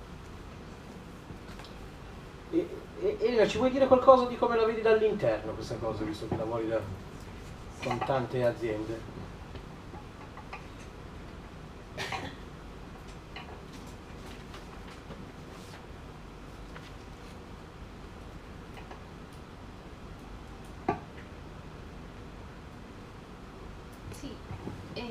Io vi volevo raccontare un po' quello che ha introdotto il professor Siagri sul fatto che mi capita spesso di affiancare docenti durante processi di formazione in azienda, quindi di frequentarle queste aziende soprattutto del territorio, e in realtà vedere da dentro come sta cambiando l'azienda. C'è questo momento di transizione che stiamo vivendo per, diciamo, approfittare di tutti i vantaggi portati dall'intelligenza artificiale e nuove tecnologie. Voi vedete una rappresentazione che vi ho fatto di come l'azienda in realtà sia totalmente cambiata e stia totalmente cambiando, nel senso che da grandi complessi industriali, io ho messo l'immagine centrale perché ho una passione per Olivetti e quindi per me è, diciamo, il simbolo, la persona che ha portato il design dentro l'azienda, dentro la fabbrica. E oggi invece il design ce l'abbiamo nel computer, ce l'abbiamo nel Mac, non si può dire Mac, che tutti utilizziamo. E quindi com'è cambiato? Adesso basta solo un computer e possiamo lavorare ovunque. Quindi sono cambiati gli spazi, è cambiata la riorganizzazione dei processi, lo smart working. Vi ho portato un'immagine di un incontro fatto sul tema dello smart working. È, diciamo, un esempio di come l'azienda si sta riorganizzando a un nuovo sistema di produzione, a un nuovo sistema di, diciamo, di organizzare il lavoro e i team. Queste, diciamo, sono delle caratteristiche di come cambia lo smart working nel processo produttivo e nell'organizzazione del lavoro. Andiamo qua. Vi volevo parlare anche in realtà di altri sistemi. Non so se qualcuno ha sentito parlare della metodologia Agile. La metodologia Agile e Scrum sono tutti dei metodi nuovi di gestire dei progetti nel quale c'è una continua condivisione con il cliente, c'è una continua, diciamo, aggiornamento e c'è un continuo modo di ripensare. Una volta ti veniva commissionato un sito internet e tu al cliente lo consegnavi fatto, con magari il rischio poi che il cliente non fosse soddisfatto o che non fosse totalmente efficiente o performante il sito. Adesso prima di consegnare un sito fatto al cliente lo condividi con il cliente magari 3-4 volte per essere sicuro che il prodotto che gli stai consegnando sia esattamente quello che vuole, sia esattamente performante e sia esattamente efficiente rispetto alle necessità che ha. Prima parlavamo di come del processo di delocalizzazione delle aziende, dove 20 anni fa ormai si sceglieva di andare a produrre perché la manodopera costava meno e perché probabilmente c'erano delle agevolazioni fiscali e quindi le aziende decidevano di spostarsi. Oggi in realtà il processo al quale stiamo assistendo è il contrario. Le aziende tornano nei mercati dalle quali sono partite, tornano però non allo stesso modo, tornano e non assumono più le stesse persone perché ormai le tecnologie hanno sicuramente un costo inferiore e l'efficienza rispetto all'uso delle macchine e l'utilizzo di personale è totalmente cambiato. Quindi questo, diciamo, non depone a favore dell'occupazione, si creerà nuova occupazione come nuovi lavori, ma se le aziende tornano a produrre qua non significa che ci saranno delle persone che saranno riassunte. E poi una nota la farei sul mercato della condivisione che stiamo vivendo. C'è questa nuova tipologia, diciamo, di persona che vive, che sta vivendo, ma ognuno di noi è un po' così, no? Questo qui è il prosumer, dove contemporaneamente siamo produttori di servizi, di beni, di documenti, di file, pensate, non so se qualcuno di voi conosce TikTok, ma è un nuovo social network, dicono sia il futuro dei social network. Lì con un hashtag tutte le persone del mondo possono mandare un video su un contenuto e veramente in brevissimo tempo abbiamo la possibilità di vedere miliardi di contenuti sullo stesso argomento. Sul mercato della condivisione abbiamo tutto il tema della sharing economy e va vicino al tema delle macchine, cioè avremo bisogno di meno macchine perché potremo condividerle e già lo facciamo. E se pensiamo a, diciamo, dei nuovi sistemi produttivi, pensiamo a piattaforme come Airbnb, che fa praticamente più del fatturato di Sheraton e Hilton messi insieme, e in realtà in un settore come l'accoglienza e quindi l'avere necessità di camere non è proprietario di nemmeno una camera. Bene, io direi che abbiamo fatto un quadro abbastanza completo, ma qualcuno ha delle domande su questo ultimo intervento o su tutto quello che abbiamo detto questa sera? Prego. Buonasera. Intanto vi ringrazio per la serata, molto, molto interessante. Io ho solo una domanda. Abbiamo parlato molto della capacità di calcolo, della velocità di calcolo. Mi chiedo se forse non stiamo trascurando l'importanza invece della capacità di spostamento. D'altronde noi siamo comunque ancora vincolati a dei mezzi avete oggi citato l'auto e l'aereo, che sono nati nel 1800-1900. Questo, vi chiedo, è collegato alla, non so, a una rivoluzione industriale piuttosto che, o sono fuori tema? Vi chiedo, non lo so. Chi vuole rispondere? Siacri. La capacità di spostamento è cresciuta in questo secolo del 1900 in realtà in maniera impressionante ed è stata uno dei fattori della globalizzazione, per cui anzi la riduzione dei costi dello spostamento. Sono crollati i costi dei voli aerei, il fatto che ci siano oggi piattaforme di sharing fa sì che anche sia più facile muoversi da un posto all'altro. Ci sono continuamente da Flixbus, anziché tutto lo sharing che c'è di auto nelle città, il low cost negli aerei. No, non penso che sia sottostimato il fatto che la space economy sta crescendo tantissimo, anche intesa come aerospace in realtà, non soltanto quella fuori dalla terra. E le compagnie aeree stanno andando bene, prima non andavano tanto bene, si fanno sempre più aerei. Lì poi che ci siano dei cambi di paradigma, lì probabilmente sì, bisognerà pensare ai voli fuori dall'atmosfera in maniera tale da ridurre la distanza di tempo di viaggio tra un continente e un altro. Ci sono già delle sperimentazioni abbastanza avanzate, sì, ci saranno anche queste cose, però oggi penso che il tema più importante sia relativamente alla sostenibilità dei processi produttivi e generare e togliere la minaccia della decrescita. Io credo che sia questa la cosa più importante per il pianeta, e far capire che in realtà non c'è nessuna necessità di una decrescita felice, ma di una crescita felice, e la crescita felice si può fare proprio grazie alle tecnologie dei dati. Va da sé che in un mondo globale, ma il tema non è fuori tema per niente, per che motivo? Io prima non l'ho detto, ma così colgo l'occasione. È un problema anche antropologico. Le nuove generazioni non hanno più la necessità di possedere come le precedenti generazioni che uscivano dallo stadio di povertà e dalla guerra. Oggi il cittadino del mondo ha un problema nel possesso, perché ti vincola in un posto. Possedere una cosa ti blocca in un posto. Tu devi poter consumare le cose, usare le cose. Ecco perché Airbnb. Ci sono dei casi addirittura di persone che vanno in pensione in America e quando vanno in pensione vendono tutto e stanno su Airbnb con low cost Airbnb e stanno nel mondo. Questo diventerà il nuovo cittadino del mondo, vorrà usare, non possedere. Anche perché il cittadino dell'universo cosa possiede? Deve correre dentro l'universo. Cioè, voglio dire, ci sono film di fantascienza interessanti, secondo me, non sono tutti negativi, film di fantascienza, sono tanti che fanno capire che c'è un cambio antropologico dentro le persone. Cioè, il fatto che oggi si possa parlare di sharing economy è perché è cambiata l'antropologia degli umani. Non avrebbe funzionato questa roba qui negli anni 50, 60, 70, perché nessuno voleva sharare, tutti volevano possedere, sono cambiati i status symbol. Cioè dietro alle innovazioni tecnologiche c'è sempre un cambio dell'umano dal punto di vista di come interagisce con gli oggetti tecnologici prodotti. Io perlomeno, io voglio il CD, la materia, magari mio figlio gli tira giù dallo smartphone e non ha bisogno di avere il supporto fisico. Cioè noi abbiamo bisogno del supporto fisico perché siamo nati con i supporti fisici. In realtà me l'ha raccontato un mio cliente, mi diceva sì, sono andato a casa, volevo il CD, e diceva ma cosa ti frega di avere il CD? Ce l'hai qui, lo trovi ascoltare quando vuoi, per che motivo devi possedere il CD? Però noi siamo, le persone della mia età sono figlie di quella generazione che ha bisogno ancora del supporto fisico. E poi l'altra cosa che mi ha convinto sull'uso, perché io se mi aveste chiesto 10 anni fa dell'auto senza pilota, vi ho detto che non avrebbe funzionato il modello, perché io guardavo il mio bagagliaio dell'auto, era pieno di roba, non potrò mica ogni volta spostare tutta sta roba.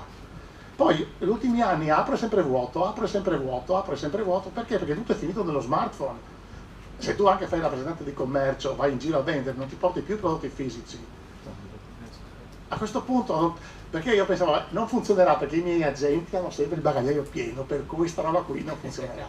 Invece adesso è sempre vuoto, e quando è pieno in realtà lo tieni pieno perché ti serve proprio quel trasporto, ma in realtà poi lo svuoti.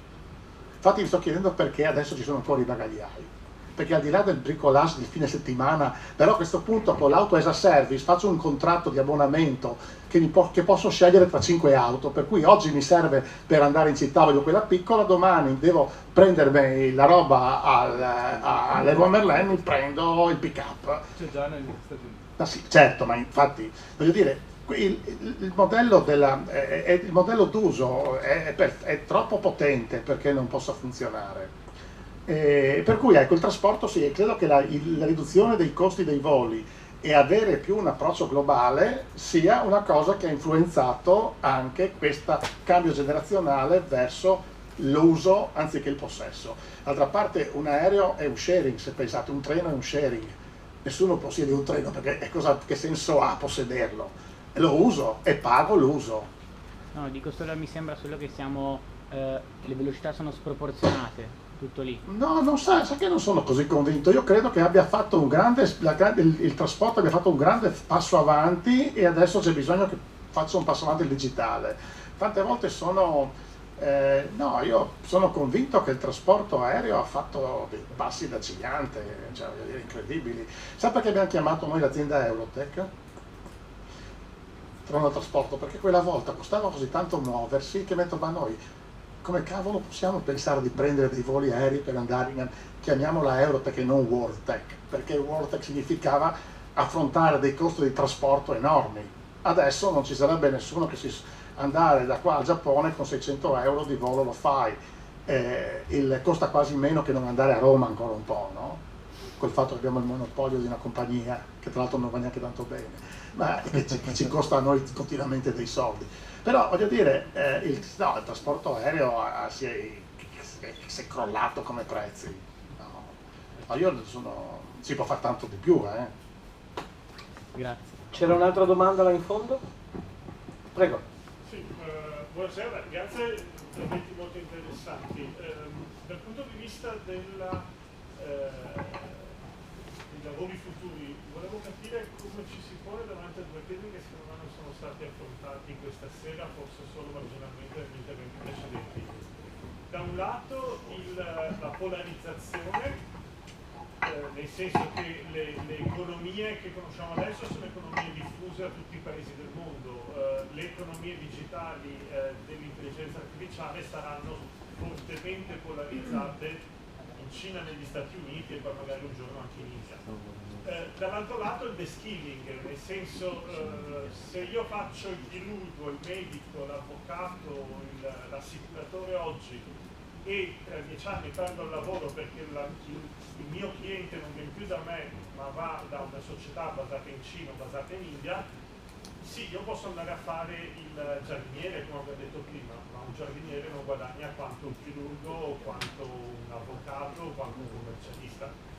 Di conseguenza, se io come acquirente o come affittuario dei beni, avendo parlato di appunto non il possesso del bene ma l'utilizzo del bene, non do più lo stipendio per poter affittare la macchina o comprare la macchina, perché la macchina in Italia non c'è più.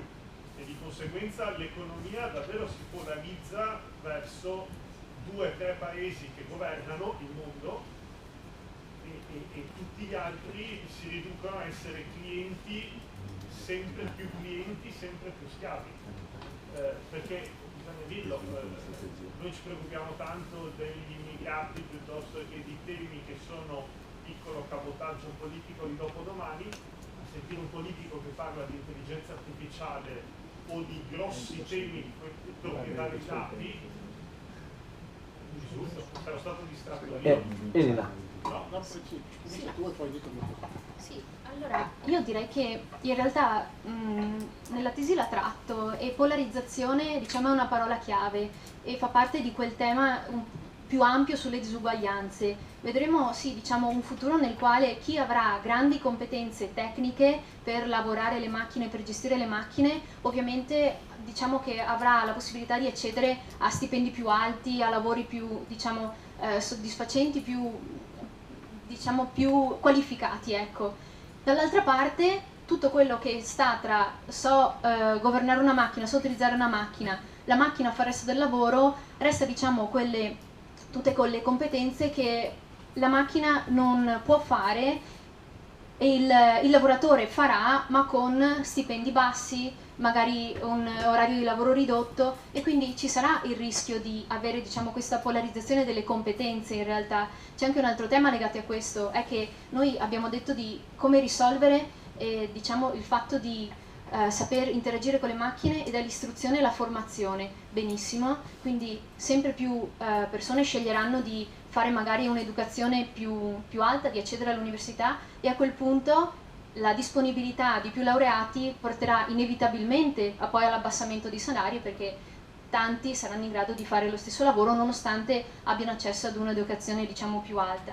L'altro tema, non so, dopo risponderà il professore magari che più su questo tema. Io ci tenevo al fatto di sottolineare come in realtà c'è il rischio di questa polarizzazione. L'altra nota che volevo, diciamo, portare su questo, però non so se è totalmente coerente, è il fatto che in realtà le macchine, proprio perché dobbiamo riscoprire queste capacità umane come l'empatia, l'assistenza, noi possiamo chiedere alle macchine di intervenire in quei settori tipo quello giudiziario o medico, perché sono in grado di elaborare dei dati, delle analisi, di fare delle diagnosi molto magari più accurate, ma poi c'è sempre il bisogno che l'umano intervenga tra il computer che ha creato una diagnosi e il paziente che deve ricevere la notizia. Quindi io credo che ci sia ancora, diciamo, margine per capire come far collaborare in modo migliore, in modo più efficiente, macchine, umano, e avere, diciamo, dei risultati migliori.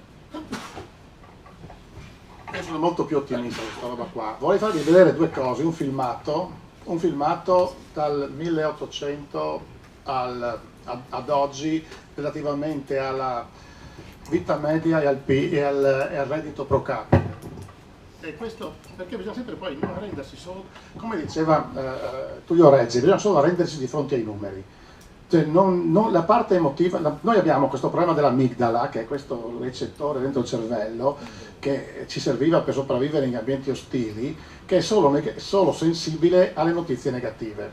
Per cui le notizie negative noi le memorizziamo, le sensibilizziamo, perché in realtà le notizie positive nella giungla non ti fanno vivere. Ti fa vivere se stai attento ai pericoli. Sta di fatto che i giornalisti sanno che se mettono sangue in copertina vendono, per cui la notizia negativa vende, la notizia positiva non vende. Allora, se andiamo però a vedere i numeri cosa succede nel pianeta? Adesso vi faccio vedere questa roba, questo qui 1800, vita media 30 anni, il reddito pro capite intorno ai $1000. 1811 è tutto lì. L'Europa comincia ad avere, la parte europea, i colori sono le varie aree geografiche, i vari continenti. Siamo al 1825, vita media bloccata a 30 anni. Vita 30 anni. Siamo al 1834, l'Europa comincia a spostarsi un po', anche l'America comincia a spostarsi un po', va sui $2000. E anche quello che dovete osservare è che più aumenta il reddito pro capite, più si alza anche la vita media. Siamo ancora, la rivoluzione industriale non è ancora molto potente, siamo ancora la prima e la seconda, la prima non c'è neanche la seconda, siamo al 1870, stiamo cominciando a entrare nel 1900. La popolazione del pianeta è quasi 1 miliardo qua. Non si produce ricchezza, siamo tutti quanti poveri e viviamo poco. Questa è la realtà dei fatti. Comincia a entrare nel 1900, guardate, l'America e l'Europa cominciano già a portarsi intorno ai 50 anni. Quando ero piccolo io, uno di 50 anni cioè uno di 80 oggi è un giovane rispetto a come eravamo nel passato. Vabbè, ci sono un po' di guerre, casini, non ci sono i dati probabilmente. E siamo arrivati nel 1926, prima ancora della seconda guerra mondiale, età media già sui 60 anni, l'Africa, la Cina, l'India rimangono ancora indietro, sono sempre là, messe malamente. Poi qui c'è la seconda guerra mondiale, mancano un po' di dati, probabilmente scossoni, però la crescita poi degli ultimi 50 anni è stratosferica, tutto il pianeta comincia ad andare in meglio. C'è poco da fare, il mondo va sempre meglio su scala globale. Che poi ci siano delle disfunzioni locali, guardate che meraviglia, il pianeta come sta andando meglio, il reddito pro capite comincia a spostarsi, qui siamo ormai sui $30.000, siamo negli anni 90, guardate cosa succede della Cina negli ultimi 20-30 anni, guardate che macchina, in trascinamento con l'India, e l'Africa comunque non se la passa neanche tanto male. Siamo arrivati al 2011. Insomma, è abbastanza evidente che tutto va in meglio. Allora, questo qui è quello che succede dal punto di vista del reddito pro capite e dell'aspettativa di vita. Non dico che non ci siano dei problemi, però adesso vi faccio vedere un'altra cosa sulla promessa delle tecnologie. C'è un bel libro di Diamandis che parla di Age of Abundance, l'era dell'abbondanza. Noi oggi abbiamo problemi a gestire l'abbondanza. Quando si parla di distribuzione della ricchezza, in realtà è perché c'è tanta roba da distribuire. Lui dice, la digitalizzazione, le 6D che stanno cambiando il mondo sono la digitalizzazione, e l'abbiamo visto perché. Bisogna poi rendersi conto che molti effetti sono oggi non visibili, l'esponenziale fa molta fatica a essere visibile all'inizio, per cui non ce ne accorgiamo. Però questo è come avere la brace che sta cominciando ad appiccare il fuoco e non si vede ancora. Queste due, quel digitale, pur avendo un effetto anche che non si vede subito, ed erano quelle tecnologie che vi facevo vedere prima dell'animale nuovo che sta nascendo, ha anche capacità dirompenti sull'innovazione e smaterializza. La smaterializzazione è la base per poter smonetizzare, di conseguenza abbassare l'entrata sui prodotti. E per come l'abbiamo visto la demonetizzazione, perché il passaggio per esempio alla sharing economy o all'economia del risultato è automaticamente democratizza. Per cui le promesse della tecnologia vanno tutte nella direzione di avere un mondo più sostenibile. Oggi, come dicevo prima, è vero, oggi ci sono tante contraddizioni, perché siamo tra un modello industriale di prima e un nuovo che ancora non si vede. E se io proietto il passato sul nuovo, ho quei problemi che dice lei, sì. Invece se cambiamo la visione, cambia tutto. Io poi aggiungo una settima D, che è la decentralizzazione. La decentralizzazione oggi ci permette di avere agricolture all'interno di strutture, il 3D e l'agricoltura 3D, che ha un'efficienza per metro quadrato stratosferica con un impatto ambientale bassissimo. Ho la stampante 3D che adesso arriva non solo a fare i prototipi, arriva a fare le produzioni effettive, per cui con un'efficienza sulla materia incredibile. Ho la decentralizzazione dei sistemi di pagamento che vi permettono di non avere più autorità centrali, per cui di semplificare completamente la raccolta. Comincio a produrre la carne in maniera sintetica, per cui ho un abbattimento di inquinamento legato all'animale che è incredibile, perché la produzione di carne animale inquina per il 10% dell'effetto serra, è per quella roba lì. Riesco a fare c'è Beyond Meat e Impossible Meat, che è una delle quali tra l'altro è un successo di borsa in America incredibile. Con l'intelligenza artificiale posso avere il medico a casa senza averlo lì, per cui posso presidiare meglio che comunità delocalizzate che apparentemente in assenza di digitale sono ai margini dello sviluppo. E in più, per finire, se cominciamo veramente a capire come manipolare non soltanto la materia a livello di blocchi di molecole, ma a livello di singolo atomo, potremmo avere delle efficienze produttive e delle efficientamenti anche sull'uso della stessa che non hanno precedenti. Per cui, tornando io concluderei con questa roba che ho trovato su un articolo, non ricordo più su quale giornale americano, dice: tutto quello che può essere digitalizzato sarà digitalizzato. Il tuo lavoro sì, ha un'elevata probabilità di essere eliminato, ma sai cosa c'è? Che vivere sarà così semplice che non sarà necessario avere un lavoro. Il tuo destino sarà nelle tue mani, mai come prima, l'hai detto anche tu, e l'abbondanza diventerà il reale problema più che quello della povertà. E di conseguenza il tema distributivo sì c'è, e la distinzione tra uomini e macchine diventerà sempre più difficile. Però il futuro non è del tutto brutto, però dipende da noi, lo scrivi tu, c'era la tua ultima slide, dobbiamo costruirlo noi, ma le tecnologie che abbiamo a disposizione sono realmente potenti per fare star tutti meglio, poi vedremo se siamo capaci di farlo. Bene. Io se Siagri è un campione, uno gli fa una domanda, lui ha 10 slide, però se gli chiedete che tempo fa domani salta fuori. No, quello no. Va bene, io ringrazio moltissimo Elena Brugnolotto e il dottor Siagri, il professor Siagri di queste cose, di queste tante cose che ci hanno detto, e direi che lasceremo la chiusura a... prego. Volevo aggiungere. Posso parlare senza? Volevo aggiungere solo una cosa alle discussioni sulla polarizzazione, sulla Cina piuttosto Stati Uniti monopolizzeranno certe cose.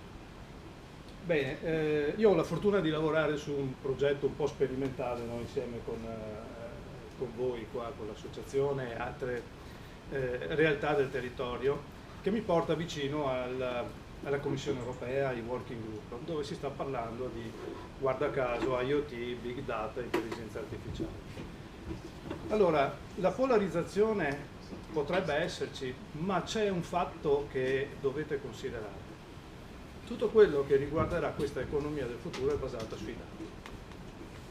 Ora, i dati che oggi sono disponibili sono ancora una frazione rispetto a quelli che noi abbiamo ancora da produrre. E li produciamo e li abbiamo noi nel territorio. Solo che non li abbiamo ancora tirati fuori, organizzati. La Commissione Europea e il Parlamento Europeo sta lavorando su questo tema, proprio perché nel territorio c'è questa abbondanza di dati che a oggi non è ancora disponibile, non solo a noi, ma non è ancora disponibile ad Amazon, a Google, ad Alibaba, i 40 ladroni e così via. Il problema è come tirarli fuori. Il problema è come noi, Europa, non solo Italia, ci mettiamo a lavorarci sopra. Quindi la partita è aperta. La partita è aperta. L'altro tema è, se una volta che riusciamo a tirare fuori i dati, possiamo anche condividerceli, e questo è un altro tema ancora politico, non è un problema tecnologico. E se poi pensiamo che ci possiamo mettere sopra l'intelligenza artificiale, beh, sappiate che l'intelligenza artificiale, come vi è già stato detto, esiste dagli anni 50. Quindi non è di proprietà degli americani o dei giapponesi, e non è neanche un problema tecnologico. Ora, in tutto questo c'è una partita da giocarsi che non è semplice da mettere a terra, ma che si può fare. Questo è una cosa che dobbiamo tenere ben presente. I giochi non sono fatti, se vogliamo parlare di polarizzazione. Poi condivido al 100% sul fatto che non possiamo aspettarci che se un'economia cambia con questi paradigmi, noi pensiamo ancora di comprare il telefono, la casa, l'auto, pensiamo ancora di avere un lavoro come lo vediamo adesso. Per carità, non è facile immaginarcelo, però dobbiamo prendere atto che non sarà così. Come ci arriviamo a poter capire questo tipo di futuro, questo tipo di mestieri? Beh, dobbiamo sporcarci le mani con queste nuove situazioni. È solo lavorandoci dentro che si comincia a capire qualcosa. Altrimenti da fuori si fanno solo lezioni. Qui nel nostro territorio abbiamo cercato di metterci un po' a ridosso di queste situazioni. Abbiamo cominciato a sperimentare cosa vuol dire condividere dei dati. Semplicemente questo, che non è un problema tecnologico, troviamo una marea di tecnologie disponibili per far questo, però significa che le aziende cominciano a mettersi in discussione. Significa che le persone si mettono in discussione per poter fare questo esperimento. Alcuni sono già stati fatti in Olanda, altri in altri paesi del nord Europa. Penso che in Italia forse noi saremmo tra i primi a tentare un esperimento di condivisione controllata di dati che non sono di nostra proprietà ma di un altro, però li usiamo per inventarci un nuovo mestiere, per fare cos'altro la creatività ci possa aiutare. Quindi tenete presente questo. Questo vi dovrebbe anche far pensare che queste situazioni non è che accadranno tra 30 anni. Va bene il 2050 come dire, possibilità che non dobbiamo più neanche pensare, perché sarà l'intelligenza artificiale, la super intelligenza artificiale a pensare per noi. Però guardate che queste situazioni sono qui a ridosso della nostra porta di casa. Quindi non è che dobbiamo... Si tratta solo di cominciare a sporcarsi le mani con queste cose. Un esempio per tutti, uno comincia a usare dei dispositivi, dei macchinari per lavorare, per fare dei lavori, per creare dei prodotti, oggi li compra, domani li noleggia. E quando li noleggia, noleggia la performance del macchinario, non noleggia il macchinario, punto. Se il macchinario non funziona, non paga il macchinario. Cioè, pensate questo che impatto potrebbe avere su tutti i lavori che state facendo come artigiani, perché voi siete chiaramente persone che lavorano nel territorio. Pensate se, che ne so, gli impianti di riscaldamento non sono più di proprietà della casa e quindi del padrone di casa, ma sono, cosa fattibilissima, legati al contratto di fornitura di energia elettrica o di energia del gas. Cioè, voi pensate di poter continuare a fare il vostro mestiere nella stessa maniera? Queste sono già offerte che vedete nella televisione, oggi vengono reclamizzate, Canale 5 e Rai lo fanno già. Quindi ci sono delle trasformazioni che avete già sotto il naso. Ecco, su questo io chiederei visto che c'è stato un richiamo proprio al territorio, io ringrazio ancora Elena Brugnerotto e Roberto Siagri e lascerei il saluto conclusivo al Presidente della CNA di Treviso, Alfonso Lorenzetto. Grazie Nicolas. Allora, innanzitutto grazie a tutti per la partecipazione, che vede anche questa sera un nutrito folto di pubblico, e quindi come dirigenza di questa associazione artigiana devo dire che abbiamo saputo guardare avanti, e come gruppo dirigente sono molto orgoglioso che siano state affrontate queste tematiche, perché noi vogliamo essere un gruppo dirigente che fa guardare le nostre imprese proprio con un lungo raggio d'azione e che non si sofferma su mere questioni alle volte un po' aleatorie e comunque perdita di tempo.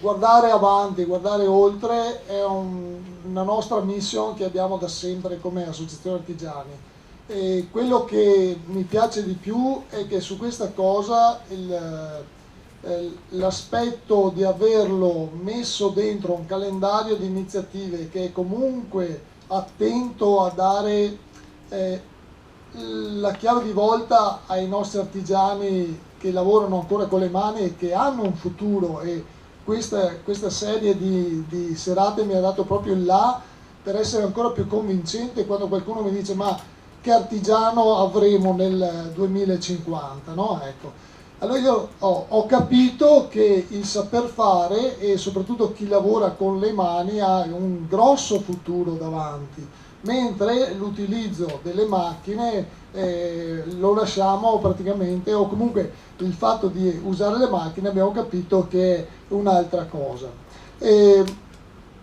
Mi premeva anche dire un altro aspetto, che dentro a queste serate qua ho visto tante facce nuove, e sono contento che la nostra associazione sia stata anche un po' l'attrazione di tutto rispetto, e devo dire che per noi è sempre stato importante avere la porta aperta, cioè non soffermarci a gestire solo la pratica dei nostri artigiani soci, ma di aprire la nostra associazione al mondo. Quindi per qualsiasi aspetto che sia al di là del fare impresa e del fare artigiano, noi vogliamo continuare a confrontarci con questa società in perenne evoluzione. Dopodiché non aggiungo altro, perché la tematica è talmente bella e penso che tutti porteremo a casa qualcosa da farci riflettere bene e a lungo, ma soprattutto farci intravedere anche spiragli di nuovi stimoli. Vi ricordo, se potete, e vi chiedo un aiuto concreto nel compilarci il questionario che abbiamo messo dentro le cartelline, perché siamo in azione e siamo protesi a creare nuove iniziative di valore, e pertanto abbiamo piacere di avere un riscontro effettivo anche di quello che stiamo facendo. Poi vi ricordo l'ultima serata, che si troverà direttamente al nostro Fab Lab di Castelfranco Veneto, con un workshop pratico, dove praticamente giovedì 12 dicembre alle 20:30 avremo modo di confrontarci con l'ultima serata. Io vi ringrazio e vi auguro il meglio. Da artigiano, da presidente e da uomo soprattutto ho il piacere di avervi ospitato qua questa sera per darvi, io penso, delle cose di importanza molto valida. Grazie Nicolas, grazie professor Siagri, grazie a Elena che ci ha illustrato le serate e grazie a tutto il mio gruppo dirigente che sopporta e supporta anche il presidente nelle varie iniziative. Grazie al vice direttore Mattia Panazzolo che ha avuto il coordinamento di tutte le serate, e quindi un arrivederci a presto. Grazie.